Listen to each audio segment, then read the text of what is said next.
안녕하십니까. 이번 강의에 대해서는 통일신라부터 들어가도록 하겠습니다. 지난 강의에서 이야기했던 게 삼국시대 왕에서부터 시작해서요, 통일 과정까지 들어갔습니다. 이번 강의는 통일신라가 들어가게 되면서 실질적으로 통일신라 중대와 하대, 그 뒤로 가면 발해가 등장하게 되겠습니다만은 통일신라 시대구분에 관한 내용이 등장하기 시작을 합니다.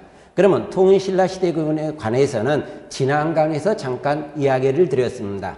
삼국유사의 일현이 했던 것과 삼국사기, 김부식이 했던 시대구분이 등장하는데요. 우리 시험에서는 김부식의 시대구분, 상대, 중대, 하대를 시험 문제를 내는데 중대와 하대는 시험 문제의 중심이 되겠고 상대는 시험 문제에서 굉장히 배제되기 시작을 합니다.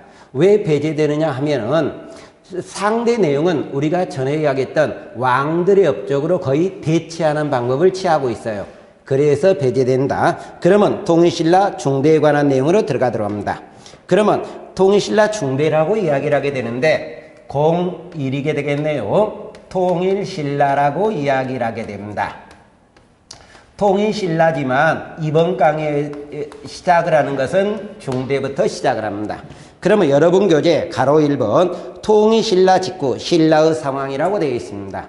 통일신라는 신라 영토가 대동강에서 원산만까지 영토가 확대되는 과정이 나오게 됩니다. 이 확대는 영토 확대와 더불어서 인구의 증가도 초래하기 시작을 합니다. 그러는 결과 토지도 늘어나고 인구도 늘어나게 되면서 동그라미 2번 생산량이 무지하게 증대되고 있었다. 그러면 국가 경제도 도움이 될 거란 이야기예요. 이렇게 우리가 등장했고 가로 2번 중대 왕들의 업적에 관한 내용이 나옵니다. 이 중대 왕들의 업적은 어느 왕이 제일로 중요하느냐? 신문왕 업적이 제일로 중요하게 됩니다. 왜 신문왕 업적이 제일로 중요하게 되면서 등장하게 되냐면요, 신문왕 때 거의 모든 제도가 정비됐기 때문입니다. 그럼 먼저 중대왕으로서 제일로 처음에 나오는 태종무열왕이라고 이야기를 하는데 우리가 태종무열왕이라고 해도 되겠고요, 그냥 무열왕이라고 해도 관계는 없습니다. 자, 이 무열왕 때 기억에 가면은 진골귀족의 왕이 처음으로 등장하는데 이 중대 때는 무열계 후손들이 왕이 됩니다. 그래서 중대왕은 무열계 진골이 왕위를 차지하고 있었다. 하대는 내물계 진골이지만 여기는 무열계 진골이 왕위를 차지하고 있다. 동그라미 면에 가다 보니까 백제가 멸망을 하게 됩니다. 고구려 멸망은 문무왕 때예요. 백제 멸망이 나오겠고 디귿에 가다 보니까 집사부 시중의 권한이 좀 더 강화되고 있었다. 일반적으로 집사부 시중의 권한이 강화되었다. 중대의 왕권 강화를 이야기하게 될 겁니다. 니을 상대등 세력이 약화되었다. 상대등은 통일전의 수상이었어요. 근데 통일의 수상은 상대등에서 시중으로 바뀌게 되는데 이 상대등이란 사람은 귀족회였던 화백에서 선출하는 사람이에요. 그러다가 시중이 등장하게 되면서 시중은 신분은 둘 다 진골은 맞습니다. 근데 여기는 화백에 선출하지만 여기에서는 왕이 임명하는 과정을 취하겠고 임기는 3년 정도를 취하기 시작을 합니다. 가로 옆에 박스가 하나 설정이 되어 있어, 바로 옆에 박스가 하나 설정이 되어 있는데요. 통일신라 민족융합정책이라는 내용이 등장합니다. 참고로 문제에서 내는 경우인데 세 가지가 등장합니다. 구주제도가 있죠. 근데 가로 오소경까지 들어갔는데 구주만 이야기하는 경우도 있고 오소경만 이야기하는 경우도 있습니다. 동그라미 2번에 구서당이 등장하는데 통일신라 중앙군입니다. 구주는 지방제도가 되겠고요. 세 번째 고구려 백제 귀족을 벌품제도에 편입하게 되는데 고구려는 6두품, 백제는 5두품에 편입한다는 이야기가 찾아보겠네요. 동그라미 2번에 가니까 태종무열왕이 끝나고 그 다음에 왕위를 차지한 사람 문무왕이 등장하게 됩니다. 이 문무왕은 자, 고구려를 멸망하고 나당 전쟁까지 거치고 나서 삼국통일을 완성했던 사람이기도 합니다. 동그라미에 화엄종을 개창하고 있다. 의성이 부석사에서 중국에 유학 갔다 돌아와서 우리나라 화엄종을 개창하는데 그냥 화엄종이라고 하는 경우도 있고요. 해동 화엄종이라고 이야기하는 경우도 있습니다. 동그라미 3번에 가다 보니까 우리가 제일로 중요시하는 신문왕이 등장하고 있습니다. 이 신문왕 업적은 통일신라 중대 때 여러 가지 제도를 정비했던 사람이기 때문에 우리가 시험 문제에 자주 나오기도 하고 여러분이 굉장히 신경을 쓰시면서 공부하기도 해야 되는 대목입니다.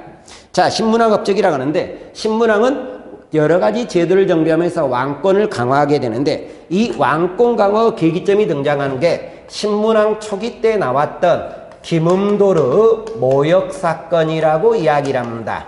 이 모역 사건은 쉽게 말하면 모와 역을 바꿔서 이야기하면 영모 사건이라고 해도 관계는 없는데 또 다른 말로 얘기하면 반란하고 똑같은 겁니다. 그래서 김음도르 반란 사건이라고 해도 되겠지만 교재는 김음도르 모역 사건이라고 이야기를 하는데 이 김음돌 모역 사건 옆에 날개 쪽에 있습니다. 흠돌이 나오고 있지만 흥원도 나올 겁니다. 흠돌과 흥원이 나오면은 무조건 신문왕의 모역 사건을 보고 왕은 신문왕이다. 그러면 신문왕 때라고 이야기를 하면서 문제를 풀어주시면 될 거로 생각을 합니다. 자, 이러면서 제도를 정비하기 시작을 하고 있다.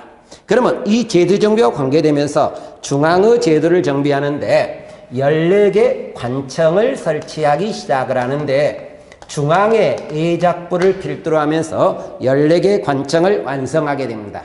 그게 육전제도를 정비하게 됩니다. 이 육전제도는 삼국 중에는 백제밖에 없습니다. 고구려와 신라는 완성되지 않았던 것이 신라는 통일신라에 가서 육전제도가 완비되고 있었다. 동그라미 나이 가다 보니까 지방제도로도 구주 오소경 제도를 마련한다. 이렇게 우리가 등장합니다. 지방제도 정비가 되고 있는데요. 여기서 오소경이라는 것은 신분왕 때 달구벌, 대구로 천도하려고 했던 겁니다.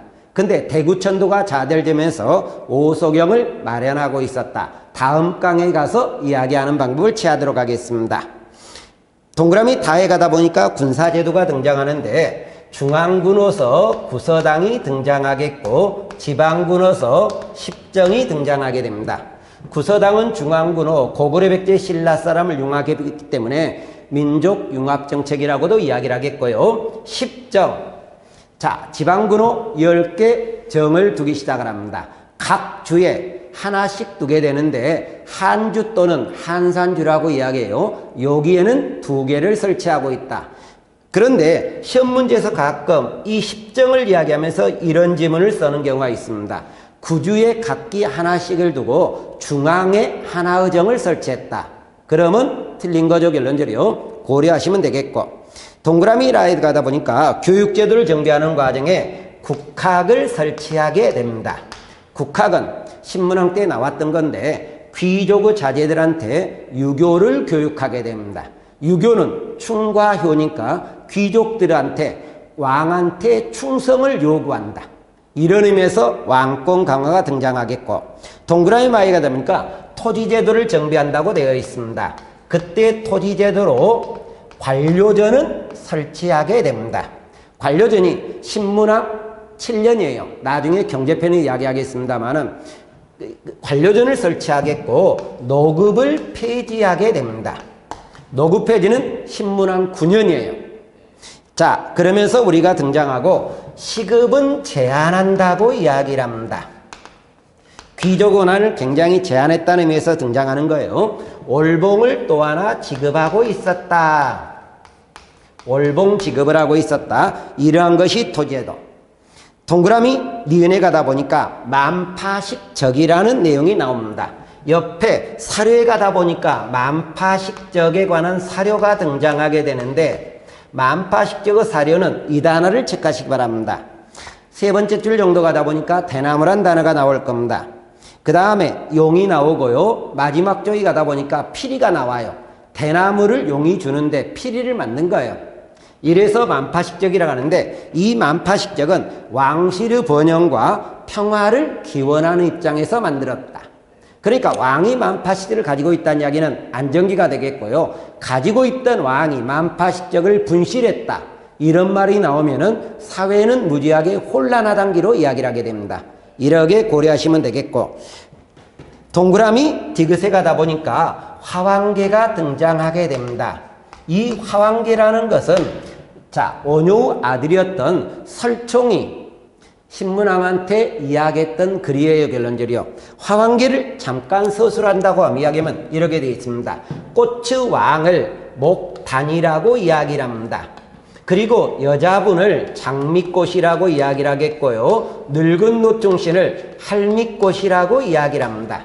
이 과정에 신문왕이 설총한테 정치는 어떻게 하는 게 도움이 되느냐 이것을 요구하는 내용이 나오게 되는데, 이때 이걸 왕으로 보고 나서 여자분을 가까이 할 거냐 늙은 노충신을 가까이 할 거냐, 이것을 꽃에 빗대어서 하나 교훈을 주고자 한 운동이라고 이야기를 합니다. 교훈을 주고자 한 거였다. 그래서 여기서 우리가 찾는 것이 임금도 향락을 배제하는 유교적 도덕 정치를 강조하고 있다.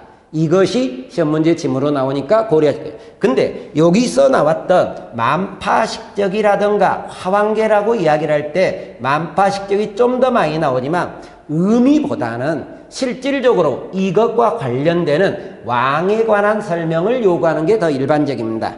그쪽을 위주로 공부하시겠고, 동그라미 4에 가다 보니까 신문왕 뒤로 가면서 성덕왕이 등장한다.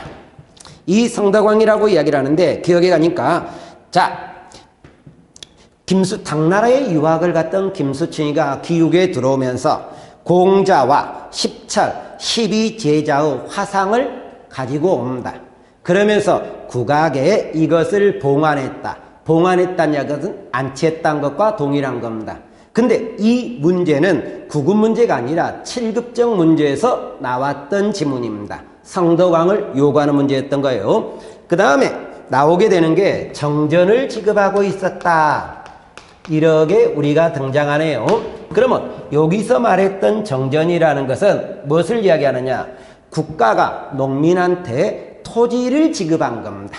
그러면서 국가의 농민에 대한 토지 지급함으로 인해서 농민의 지배력과 세금을 그만큼 더 거둘 수 있었다. 결론적으로 지배체제 안정, 왕권 강화, 국가의 농민 지배력 강화, 이러한 맥락에서 이야기를 하게 되겠고, 동그라미 5에 가다 보니까 경덕왕이 등장하게 됩니다. 이 경덕왕이라고 이야기를 하는데, 경덕왕 때는 굉장히 문화가 발달한 내용이기도 합니다. 이 경덕왕 내용으로 보면은 동그라미 기억해 가면서 정치제도를 정비한다고 이야기를 하게 되는데, 이때 중시의 명칭을 시정으로 변화한다든가 주군연의 고유지명을 중국식으로 개칭을 하고 있었다.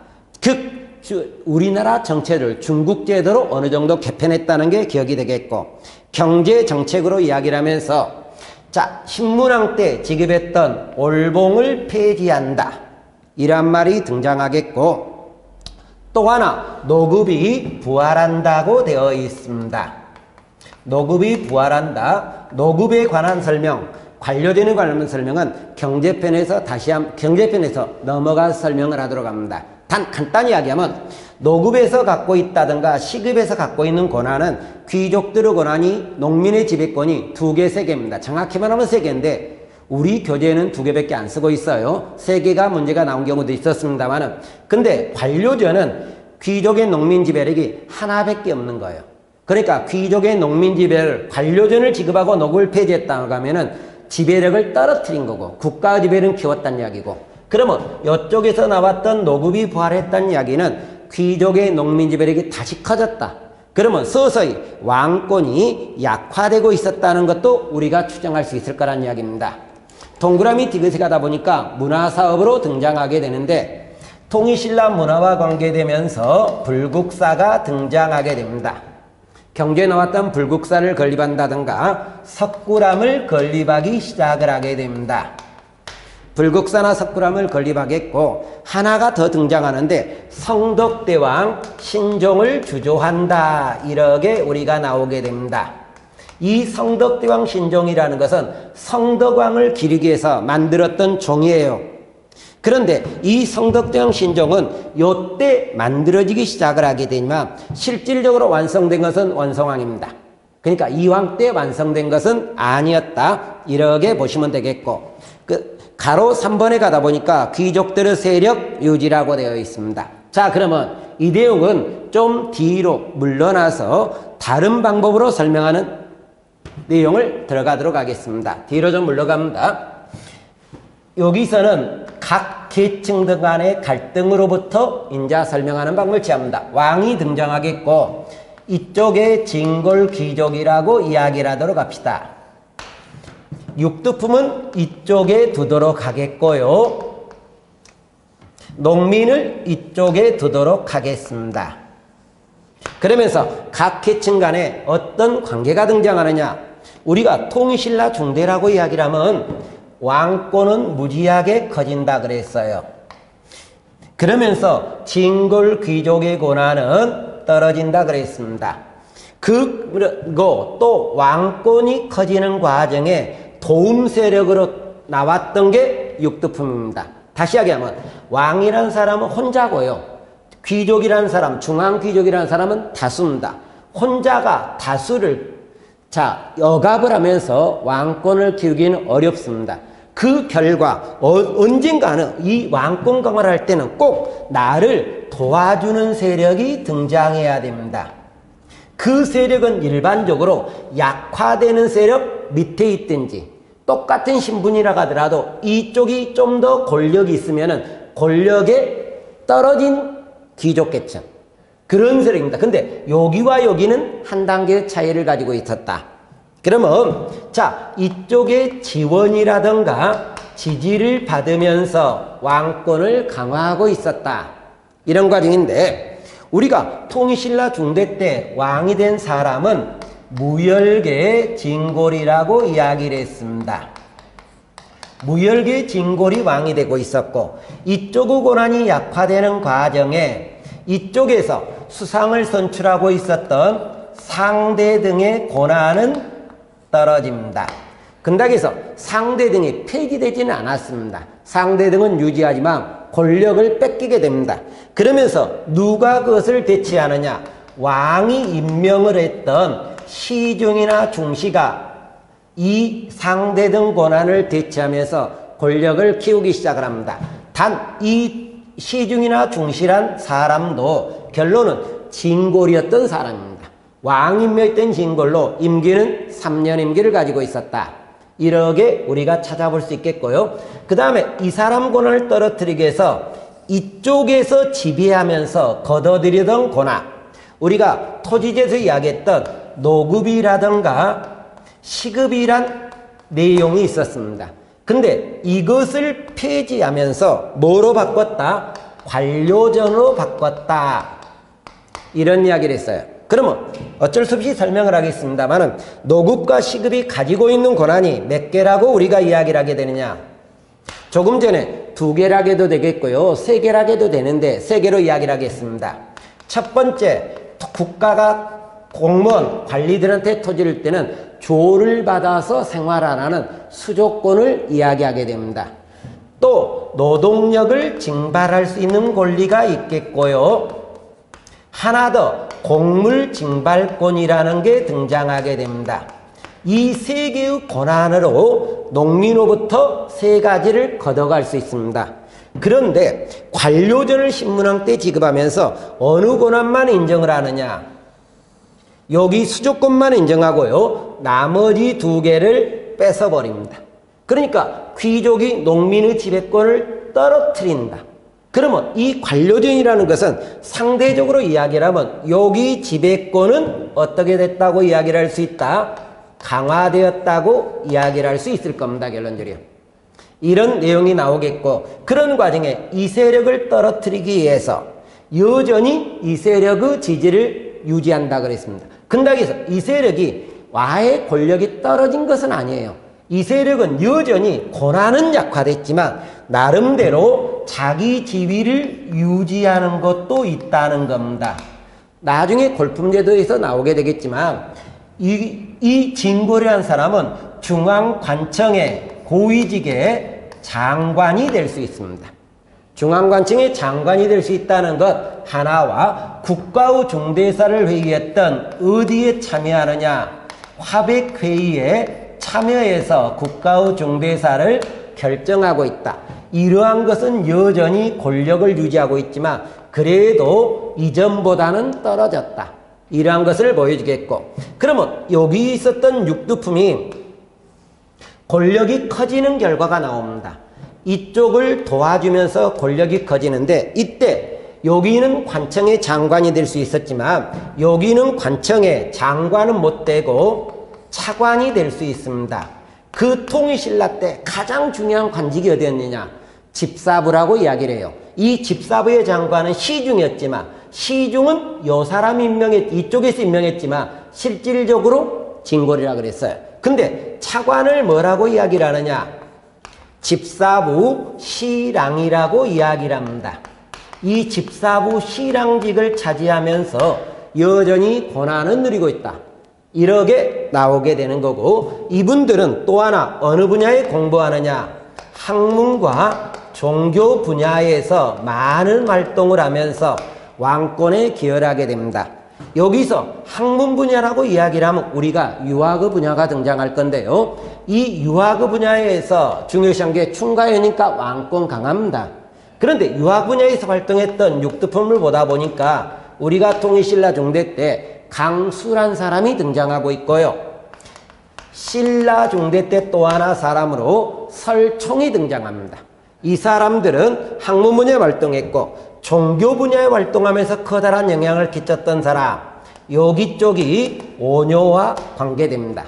오녀의 아들이었던 설총도 6이고요. 오녀도 육두품이라고 이야기를 합니다. 그러면서 왕의 정치적, 국왕의 정치적 조언자로서 활동하고 있었다. 조언자로 활동하면서 왕권 강화에 크게 기여했던 사람이었다. 이렇게 우리가 등장합니다. 그러면 요 밑에 농민호 잠깐 들어가도록 합시다. 결론적이요. 그러면 농민호 들어가다 보면은 이쪽에서 진골이 농민지배력이 세 가지를 인정했던 노급과 시급이었던 것을 한 가지로 줄였던 관료전으로 줄이고 있었다. 그러면 이 농민 생활은 굉장히 안정적으로 넘어갈 겁니다. 당연히 거둬들인 게 적었다는 것도 있지만 통일신라 중대에 가면서 전쟁을 하지 않다 보니까 세금을 인하합니다. 그래서 얼마 정도로 인하냐면 10분의 1 정도로 인하시키고 있었다. 그런 결과로 왕권 강화를 이루었다. 이렇게 나오게 되는데, 그러면 여기에서 이 중대 때 왕권 강화와 관계되는 것 중에 각 왕들의 업적은 앞에서 이야기했던 무열왕부터 경덕왕까지 이야기하는 과정에 실질적으로는 성덕왕까지가 왕권 강화 내용들입니다. 그 중에 가장 중요한 게 신문왕이 중요했고, 그 다음에 성덕왕 때는 정전 하나가 있다고 이야기를 했습니다만, 신문왕을 굉장히 이주로 공부하시면 될 거란 이야기입니다. 이것이 우리가 통일신라 중대에서 이야기했던 내용이다. 그런데 이 중대 말에 나름대로 왕권의 문제점이 초래된 경우가 등장합니다. 그것을 잠깐 이렇게 이야기해 보도록 합시다. 우리가 쌓인 곡선을 이렇게 읽었다. 고등학교에서 배우는 쌓인 곡선이라고 이야기를 하는데, 언제나 이 밑에는 신권, D조건이 강한 거고 위에는 왕권이 강하다는 측면에서 이야기를 합시다.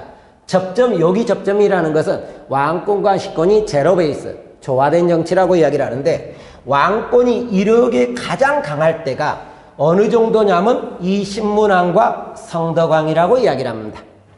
여기가 우리가 중대 정도로 보는 거예요.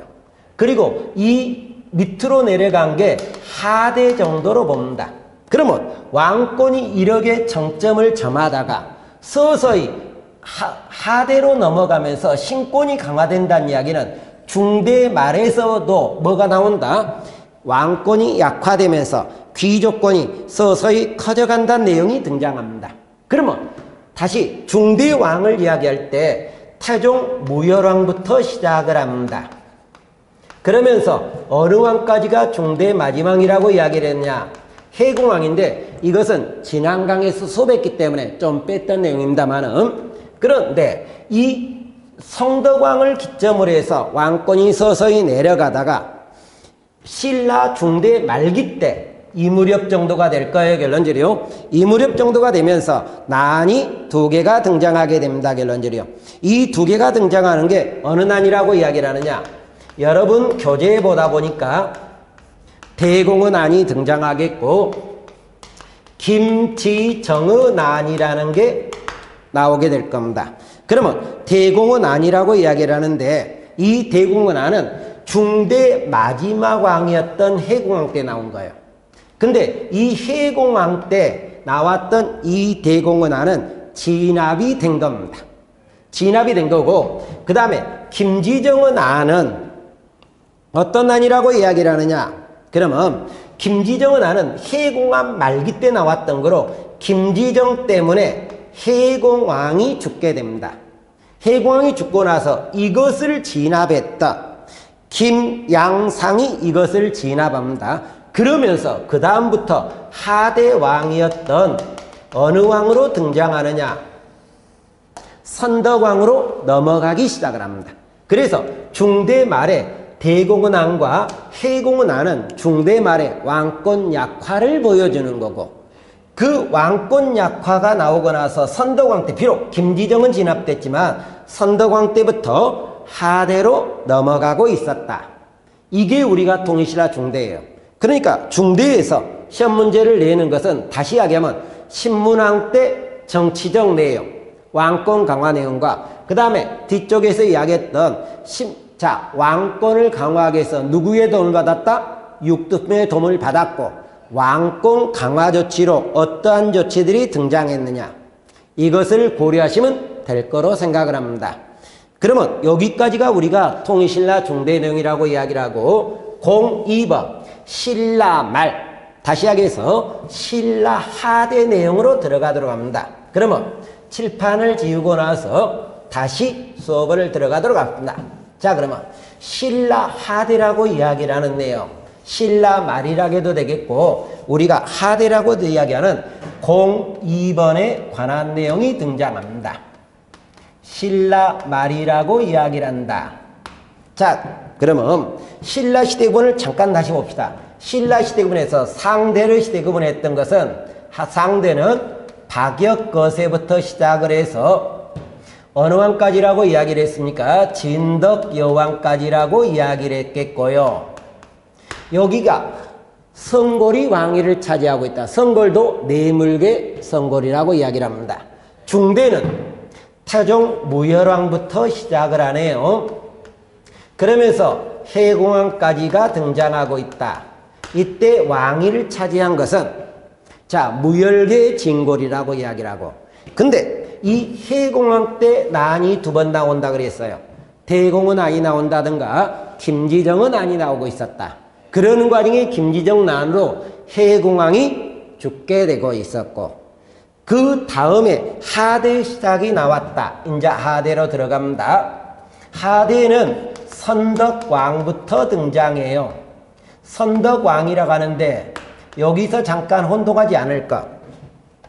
자, 우리가 상대 마지막 왕이 진덕이라 그러는데 진덕여왕 앞에가 선덕여왕입니다. 근데 하대의 시작왕은 여가 빠지네요. 선덕왕이라고 이야기를 한다. 이 선덕왕이 등장하는데 이 선덕왕 때부터 신라 마지막 왕 경순왕까지입니다. 이 경순왕까지가 신라 하대왕으로 이때 왕위를 차지한 계열은 내물계 진골이 왕위를 차지하고 있었다. 이런 가능성이 등장했어요. 그러면 여러분 교재 가로 1번을 잠깐 보도록 합시다.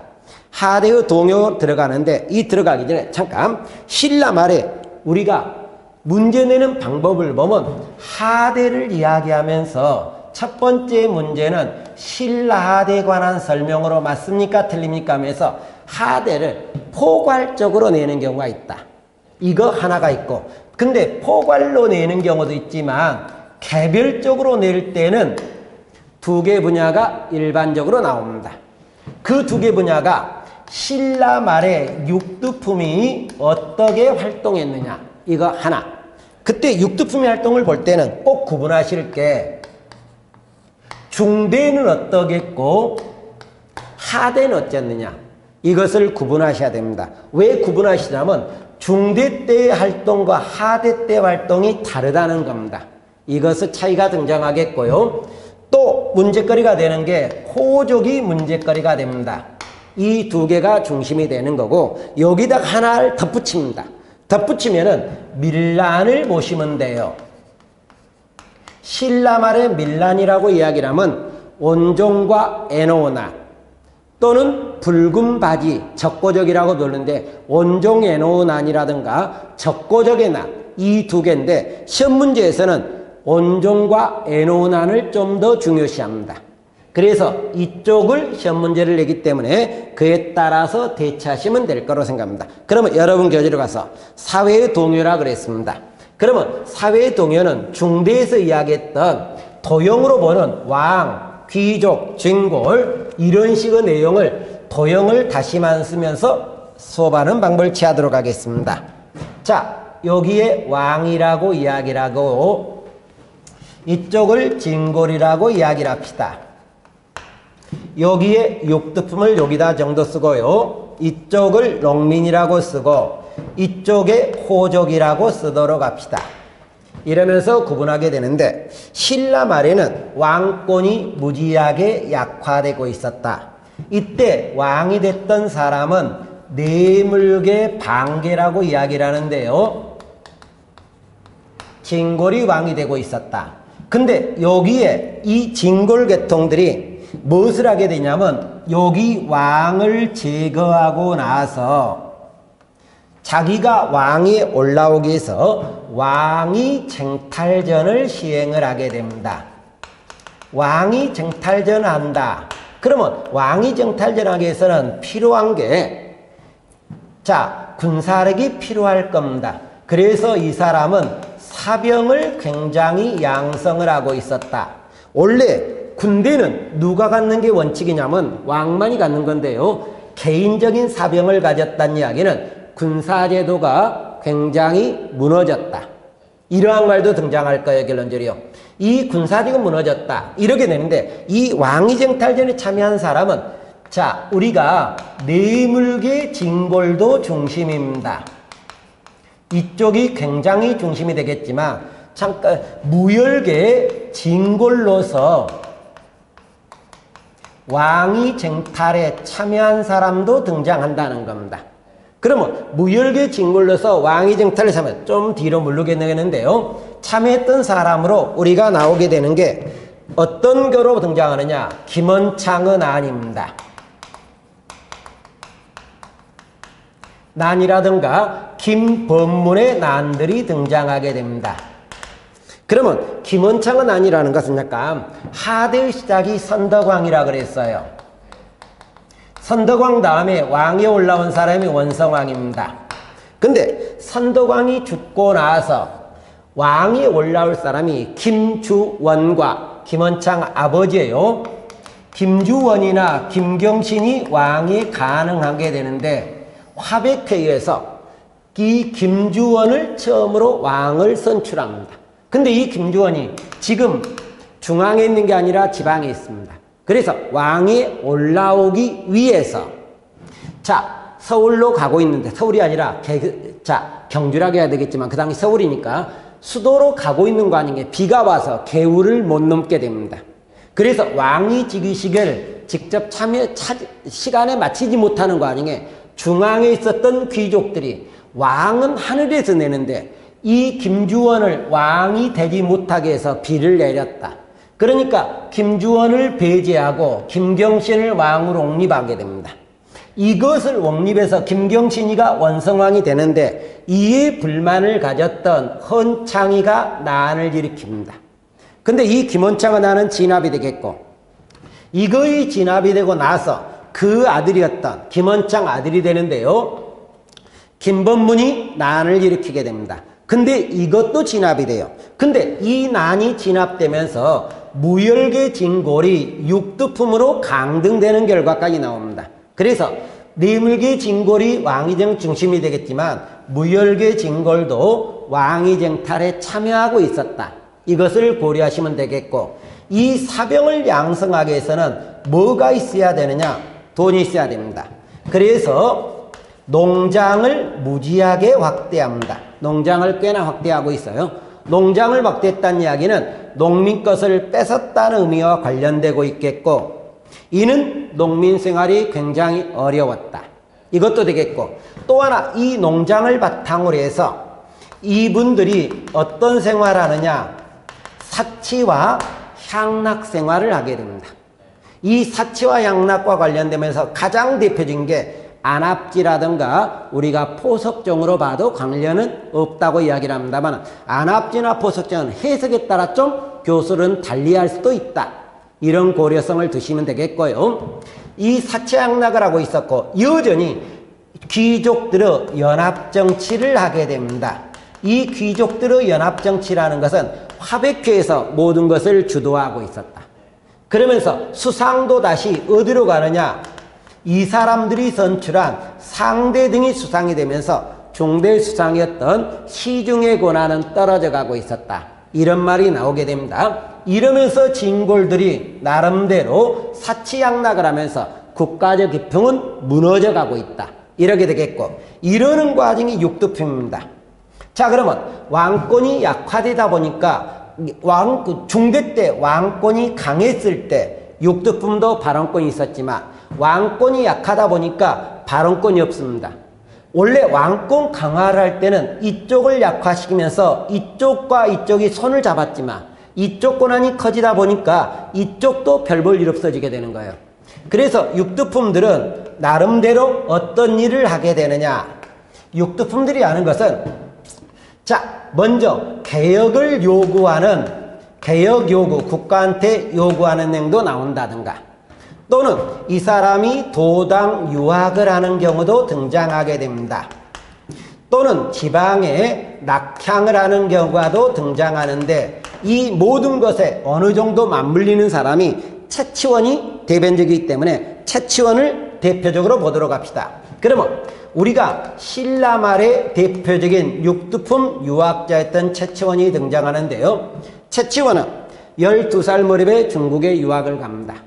중국에 유학 가서 과거에 합격해요. 근데 외국인이 보는 과거는 빈곤과라고 이야기를 합니다. 빈곤과교에서 관직생활을 누리다가 당나라 후기 때 황소난이 나오는데, 이 채초는 황소한테 글을 보냈던 토황소 경문을 쓰면서 황소난을 진압하는 데 커다란 기여가 됐던 사람입니다. 그래 놓고 나서 이분이 귀국을 해요. 그러면 잠깐, 채치원은 도당유학에 했던 사람을 지금 이야기했습니다. 그리고 귀국을 해서 그 당시 왕이 누구였냐면 진성여왕이에요. 이 진성여왕이라고 이야기를 하는데, 이 진성여왕한테 개혁안을 건의한 게 시무십조라고 이야기를 합니다. 이 시무십조는 유교 정치념의 도입이라든가 능력 중심의 과거 제도를 가장 중심으로 하는 개혁안 10가지를 건의합니다. 근데 이 개혁안 10가지가 왕은 채택하려고 했지만 왕권 강화 내용이기 때문에 어떤 사람이 반대할 수 있다? 진골 귀족들은 반대가 됩니다. 근데 하대는 왕권이 약화되고 귀족권이 커지기 때문에 이것은 제도는 채택되지 않을 겁니다. 않다 보니까 이분이 지방에 낙향을 해요. 결론적으로 이 낙향을 하면서 산속에 들어가서 절에도 들어가고요, 반신라적인 경향도 띄워버립니다. 반신라적인 경향을 띄면서 이 사람이 산속에 들어가서 여러 가지 저술활동을 하는 과정에 사삼 비명이 나온다든가 이분의 글들을 묶어놨던 개원필경이란 책도 언급이 될 수 있었다. 이렇게 우리가 등장하게 됩니다. 그러면 이 사람이 지방에 낙향해서 산속에 들어가서 반신라적인 경향을 띠기도 하지만, 또는 지방에 낙향해서 호족과 연계하기도 합니다. 호족과 연계했던 거로 우리가 후삼국시대 때, 자, 고려 왕건하고 손잡았던 육두품 최은희 같은 사람이 등장한다든가, 후백제를 건국했던 견훤과 손을 잡았던 최승우, 이러한 사람이 호족과 연계되는 경우도 있다. 또는 선종 구산을 개창하는 결과도 나오게 됩니다. 이러한 것들이 육두품의 활동이다. 그래서 통일신라 하대 육두품의 활동과 중대 활동은 좀 다르기 때문에 구분해달라고 이야기를 했습니다. 그 다음 여기 농민이 나옵니다. 신라 말에 농민이 나오는데 농민은 잠깐 진골이 농장을 가지면서 뺏어간다는 거, 사치양락을 하면서 뺏어간다는 거, 이것도 나오겠지만 신라 말에는 과도한 세금이 늘어나기 시작을 합니다. 세금이 꽤나 늘어나고 있었고 이쪽에서도 1억에서 수탈까지 자행을 하게 됩니다. 그래서 민들의 생활은 굉장히 어려워집니다. 이 민들의 생활이 어려워지다 보니까 이 민들이 당연히 지위가 하락하는 경우도 등장하겠고 또는 도적대 무리로 전락하는 결과도 등장하는데 이 도적대 무리로 우리가 언급을 하는 게 붉은 바지 또는 적고 적은 안, 이게 도적대 무리라고 봐도 되겠고 또는 종교에 굉장히 심취한다. 종교를 꽤나 믿는다. 그래서 미륵신앙과 같은 것이 꽤 등장하겠고 다시 하기해서 궁예란 사람이 미륵을 자처하는 것도 이러한 시대적 배경과 밀접한 관련을 가지면서 등장했다는 것 고려해 두시면 되겠고 또 농민들이 할 수 있는 조치가 도저히 안 되면 이 사회 내가 더 이상 살 수 없어. 이 사회는 바꿔야 돼. 이래서 밀란이 나오게 됩니다. 그러면 신라 말의 밀란 중에 가장 중요한 밀란 이게 원종과 애노라 그랬습니다. 이 원종과 애노라는 시험 문제에 꽤 자주 나오는데 사료의 옆에 날개에 사료에 있는데 원종 애노란 말만 체크하시면 됩니다. 이것이 나오면 시험 문제는 정해져 있어요. 당시 시대를 묻는 문제가 나옵니다. 그러면 신라 하대라는 것만 알고 가시면 될 것 같다. 이렇게 보시면 되겠고 그러면 이 밀란이 나옴으로 인해서 밀란이 나오면 정황정부에서는 밀란을 진압하려고 노력을 할 거예요. 결론적으로. 그러다 보니까 이 밀란들도 대응력을 갖게 되면서 우두머리를 만들어내게 됩니다. 그게 뭐냐면 호족이에요. 이 밀란의 우두머리 호족. 그러면 호족은 뒤로 연결해서 쓰도록 합니다. 그러면 우리가 호족이라고 이야기를 하는데 호족은 여러 세력이 되겠지만 가장 중심이 되는 세력은 촌주입니다. 호족이 되는 것은 촌주도 있고요. 해상 세력, 사원 세력, 군진 세력 여러 가지들이 등장해요. 결론적으로. 그러나 그 중에 가장 중심은 촌주라고 이야기를 한다. 그러면서 자기를 뭐라고 부르냐면 성주나 장군으로 자칭을 한다. 여기에서 잠깐 지가 자기를 불렀지 왕이 불러준 것은 아니다. 이렇게 나오겠고 이 사람은 중앙정부로부터 진압, 군대 진압에 대응하기 위해서는 사병을 가져야 되는 것 당연합니다. 그러면서 어느 정도 이 사병을 운영하기 위해서는 토지를 확대하는 것도 당연할 거란 이야기예요. 이렇게 됐고 자기적을 통치하기 위해서 독자적 권력기구도 마련하고 있었다. 이 권력기구를 마련하는데 이 독자적 권력기구를 다른 말로 관반체, 관반제락에도 관계는 없다는 이야기예요. 관반제를 형성하고 있었다. 그리고 이 사람은 왕을 인정하는 세력이 아닙니다. 왜? 지방 세력이고 중앙 세력은 이 세력을 제거해야 되는 거니까. 그러면 중앙정부의 권위를 떨어뜨린 종교 집단이 나오면 이 사람들은 어떻게 한다? 꽤나 믿을 거란 이야기의 결론적이요. 그래서 선종이라든가 풍수지리설을 꽤나 믿기 시작을 합니다. 선종이나 풍수를 믿었다가 이 세력들이 서서히 커지면서 뒤로 갑니다. 후삼국을 마련하고 있었다. 우리가 후삼국이라고 하면 신라를 기본해서 후백제와 후고구려가 등장하게 됩니다. 후삼국을 마련했고 이것을 통일한 사람이 누굽니까? 결론이요. 고려 왕건이 통일했다고 이야기를 하죠. 그래서 왕건 통일로 넘어가는데 후삼국은 뒤에 가서 다시 한번 언급을 합니다. 이게 우리가 말했던 내용이라고 이야기를 하는데 요 신라하대 내용에서 여러분이 신경을 쓸 것은 앞으로 잠깐 가서 이야기를 하는데 신라하대 문제는 세 개가 나온다 그랬습니다. 여기서 이야기했던 포괄로 나오는 경우와 개별적으로 나올 때 육두품이나 호족이나 밀란들이 등장한다. 이런 내용을 했는데 여기까지 보시고 그러면 이번 강에서 제가 수업했던 것이 통일신라 중대 내용과 신라 하대 내용을 이야기했는데 중대 때는 왕권을 강화했던 신문왕을 가장 잘 보시고 신문왕을 도와줬던 왕을 도와줬던 세력이 누구였다? 육두품 보시라 그랬고 하대에는 포괄 문제와 개별적으로는 육두품, 호족, 밀란을 머릿속에 넣으시라 그랬습니다. 이것을 공부하시면 여기서 어떤 문제도 틀리지 않을 거로 생각을 합니다. 이번 강 수고하셨습니다.